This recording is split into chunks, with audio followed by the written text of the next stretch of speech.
Então eu vou te fazer uma pergunta agora. Como você se escuta no palco? Isso é um fator importantíssimo por dois princípios aí. O primeiro ligado à afinação e o segundo ligado ao esforço vocal. Então, se você não estiver se ouvindo bem no palco, você corre o risco de desafinar ou de forçar a sua voz. Agora pensa comigo, a gente tem alguns agravantes no palco.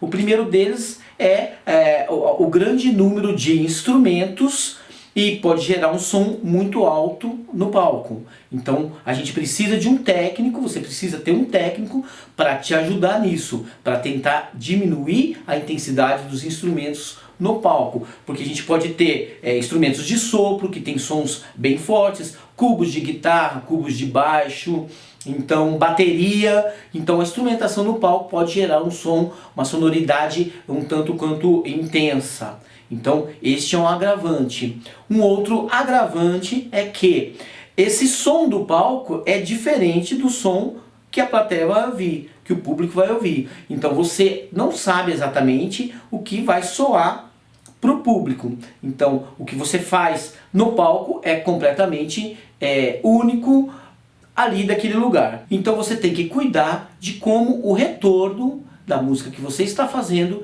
chega até você e tem que conduzir com muito cuidado essa questão. Primeira coisa, a gente tem dois tipos de retorno, o retorno de chão, o retorno de palco e o in-ear, que é o retorno pelo fone de ouvido. Este é o mais atual, é o que está sendo mais usado hoje em dia e ele é mais eficiente do que o retorno de chão, ok? O in-ear deve ser feito sob medida, com molde, justamente para atender o formato do seu ouvido, porque ele deve ter 100% de isolamento acústico, ou seja, o som externo não deve chegar até você. Isso vai te ajudar muito, só que vai criar um problema, que você vai ficar sem a ambiência externa, ou seja, você vai sentir que você está no mundo e o público está em outro mundo. Mas tem algumas formas de resolver isso. Uma delas é você ter um microfone captando o som externo, o som do local, a ambiência, e isso aí está numa via da mesa de som e o técnico vai colocar um pouco desse som para você no seu fone de ouvido, no seu monitor in-ear. Então você, dessa forma, vai ter uma relação com o público, o som do público, do local, essa ambiência vai chegar até você e vai deixar você com essa sensação de estar mais próximo do público e não de estar isolado, de estar no mundo à parte. Isso é interessante porque em algum momento que você não queira esse som do público, da plateia, você pode eliminar e ficar apenas você, como se estivesse num estúdio, cantando apenas com o seu som, com o som dos instrumentos que estão ali colocados para você como retorno. Mas você também pode pedir um pouco a mais ou um pouco a menos. Vamos supor que seja uma música conhecida do seu público, da sua plateia, que a turma está cantando junto com você. Então esse som dessa ambiência pode ser aumentado pelo técnico e você compartilhar desse momento com mais intensidade junto do seu público. Agora também tem alguns modelos de in-ear que ele já é preparado com essa ambiência natural. Isso é bem interessante também, você pode pesquisar um pouco sobre isso. É um investimento e você deve fazer esse investimento porque trata-se do seu show, da sua performance, da sua popularidade enquanto cantor.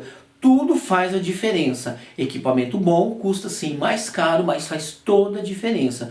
Vamos falar o seguinte, o in-ear ele permite que você tenha uma intensidade de som muito menor no seu ouvido do que uma caixa de monitor de chão, de palco. Isso é muito importante, vai te desgastar muito menos no decorrer do tempo. Agora, se você usa o retorno mais tradicional, que é o retorno de chão, o retorno de palco, você tem que ter um cuidado muito grande porque o som no palco fica muito mais alto e você corre o risco de cantar mais forte para se ouvir. Isso não é uma boa porque vai levar você ao esforço vocal. Isso ao longo do tempo vai prejudicar a sua voz. e ao mesmo tempo também tira a sua liberdade de expressividade vocal, porque quando você canta com mais intensidade você fica limitado em algumas questões de expressividade. Então isso é muito importante, você deve ter cuidado com isso. O palco tendo muita sonoridade, corre também o risco de durante o show esse som aumentar de intensidade, porque sempre o músico aumenta o instrumento, o outro músico aumenta, e quando vê o som está crescendo ainda mais ali no palco, ficando muito mais intenso. Então você deve sim ter um contato legal com o seu técnico de som ou com o técnico do local que está trabalhando para você, para afinar, para ajudar esse equilíbrio de sonoridade no palco e não ficar em excesso, porque torna-se cansativo. Ok? Agora, seja qual for a forma do retorno que chega até você, para você cantar com segurança, você deve pensar no seguinte: o que você vai colocar de som nesse retorno? Porque às vezes fica carregado demais com muitos instrumentos que não tem necessidade. Você precisa ter ali um instrumento harmônico para te dar essa ideia da harmonia, os caminhos harmônicos da sua música. Você deve ter também ali um instrumento que te dê precisão rítmica. Então você tem que ter cuidado, não soca demais instrumentos ali para ficar aquela confusão. Também não adianta ter a sua voz muito mais alta no retorno para você ouvir. Não, você precisa de alguns guias. Tá? Então você pode escolher, inclusive, de música para música. E uma música que é mais ritmada, você pode preferir ter ali uma batera um pouco mais forte, uma percussão um pouco mais intensa, para você ter bem esse pulso firme